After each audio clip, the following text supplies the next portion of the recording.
수강생 여러분 안녕하세요. 한국의 경제관료 강좌를 맡은 홍재환입니다. 3주차 강의를 시작하겠습니다. 이번 강의의 주제는 송인상, 한국 경제의 초석을 놓다입니다. 본격적인 강의에 앞서 먼저 지난 강의에 대해 복습하겠습니다. 지난 강의에서는 백두진, 한국 경제의 재건을 이끌다를 주제로 백두진 선생에 대해서 살펴보았습니다. 먼저 백두진 선생의 성장 과정을 살펴보고 이어 그가 조선은행 및 외자총국에 재직하던 시절의 활동에 대해 소개했습니다. 그리고 이어서 백두진 선생이 한국 전쟁 당시 재무부 장관으로서 전시경제를 어떻게 이끌어갔는지, 특히 전시 인플레이션 문제를 해결하기 위해 어떠한 정책을 폈는가에 대해 살펴보았습니다. 마지막으로 재무부 장관 및 총리 시절 원조 관련 협상 과정에서 그가 어떠한 활동을 했는가에 대해서도 말씀드렸습니다.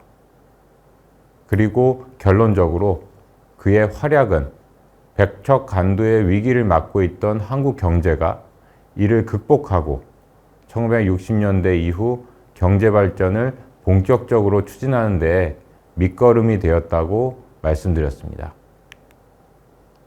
이제 송인상 선생에 대한 강의를 본격적으로 시작하겠습니다. 지난 강의에서 살펴본 백두진 선생과 마찬가지로 송인상 선생 역시 수강생 분들에게 생소한 인물로 다가올 것 같습니다. 송인상 선생은 1950년대 한국 경제가 재건과 부흥의 길을 모색하는 과정에서 중심적인 역할을 했던 인물입니다.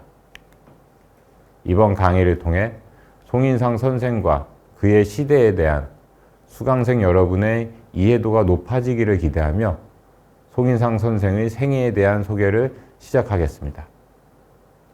참고로 송인상 선생의 생애에 대해 더 자세히 알기 원하시는 분은 그가 남긴 회고록 부흥과 성장이나 그의 생애를 소개한 책인 어둠 속에서도 한 걸음을 읽어보시기를 추천드립니다. 송인상 선생은 1914년 강원도 회양군에서 5형제 중 맏아들로 태어났습니다. 강원도에 회양군이라는 곳이 있는지 의아해하실 수도 있을 텐데 현재 북한에 해당하는 지역이다 보니 지명이 조금 생소합니다. 송인상 선생의 어린 시절과 관련해서는 메밀꽃필 물렵을 쓴 이효석 작가와의 일화가 전해집니다. 송인상 선생은 오늘날 초등학교에 해당하는 보통학교 재학 시절 지방 공무원이었던 아버지의 발령지를 따라 거주지를 옮겨 다녔는데 고학년 때에는 평창에 거주했습니다. 그런데 어느 날 면장이 아들을 데리고 송인상 선생이 집으로 왔습니다. 그의 아버지에게 인사를 하기 위해서였습니다. 그날 동행했던 아들이 바로 이효석 선생입니다. 당시 이효석 선생은 경성제대에 다니고 있었는데 면장은 아들이 사각모를 쓴 사진을 자랑스럽게 보여주었다고 합니다. 그 사진에 대해 송인상 선생은 훗날 이렇게 회고했습니다. 키도 작고 볼품도 없어 보이는 사람인데 사각모 하나가 사람을 우러러보게 만들었다. 당시 송인상 선생은 공부 잘하기로 소문나 있었지만 평창에서 서울 유학은 꿈도 못 꿀 일이었습니다. 하지만 그는 사진 속 이효석 선생의 사각모를 떠올리며 꿈을 키워갔다고 합니다. 송인상 선생의 명석함에 간절함이 더해졌기 때문일까요? 그는 13대 1의 경쟁을 뚫고 당시 최고의 명문 상업학교였던 설린상업학교에 합격하여 서울로 유학을 오게 됩니다. 그는 공부도 잘했지만 운동에도 소질이 있었던 듯합니다. 테니스를 처음 쳤는데 전국대회 결승까지 진출하기도 했고 배구부에서는 주장을 맡기도 했습니다. 그는 졸업 후 경성고등상업학교로 진학하게 됩니다. 경성고등상업학교는 서울대 상대의 전신으로 당시에는 3년 과정이었습니다.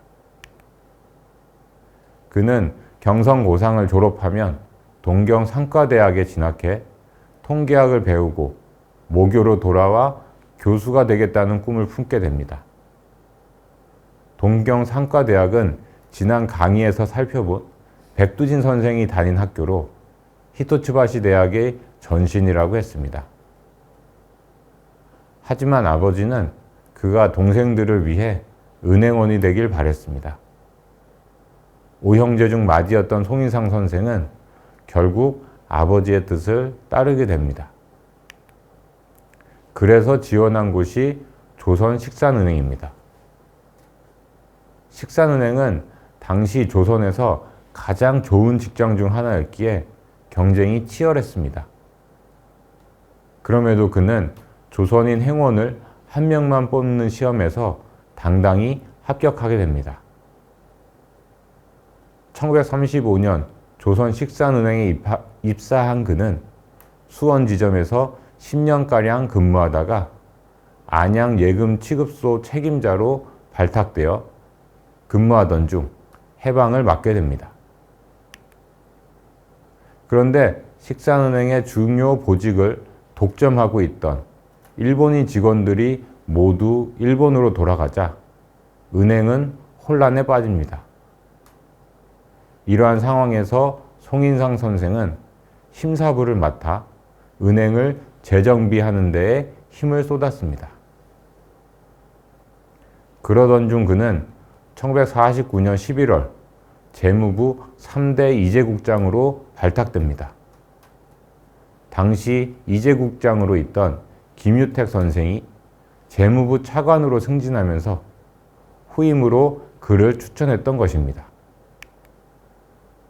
두 사람은 경성고상 선후배로 서로 아는 사이였습니다.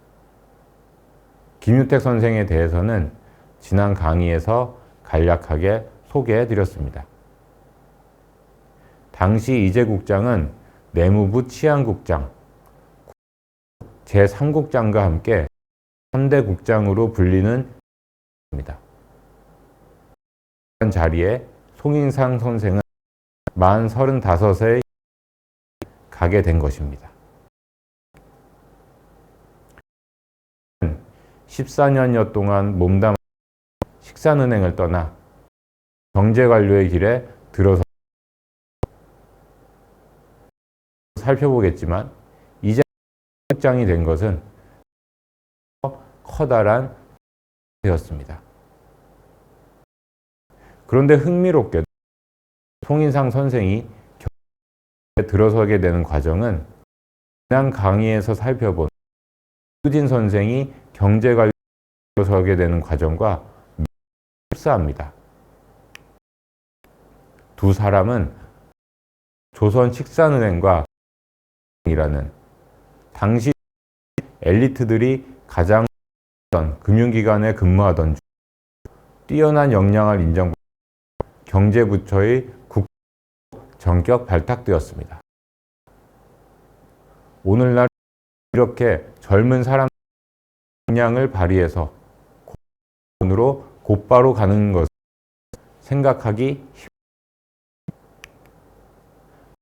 당시에는 공무원 채용일 뿐더러 맞춘 인재가 많지 않았던 상황.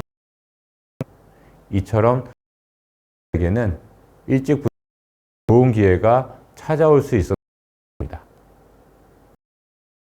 이번 시간에는 송인상이 경제관료로서의 길에 들어서기까지 그의 삶의 궤적에 대해 살펴보았습니다.